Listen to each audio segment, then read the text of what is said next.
Stock up.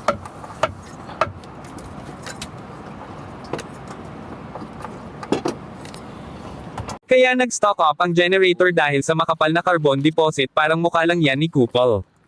Mas malambuha nga mo, ha? Hindi lahat ng yabi ay puro pampihit lang, yung iba nagagamit din pang kudkod ng carbon lodi. Ano masabi? Bihira din naman mag-lock ang ating generator, pero mas maganda kada isang dilim ay maipa-refresh natin ang makina nito para maiwasan din natin na magka-aberye sa laot. Napaka-importante pa naman ng ilaw para sa ating mga maglalaot kasi gamit na gamit natin ito sa ating trabaho. Lagay na panahon ngayong araw ng Miyerkules dahil sa epekto nitong northeast monsoon, asahan sa Dami Batanes ang maulan. Importante din na palagi tayong updated sa lagay ng panahon para makaiwas tayo sa posibleng maging sakuna natin sa ating paglalaot kasi wala namang tayong makakapitan na tuod sa laot. At dito nga ay nalinis na natin ng kaunti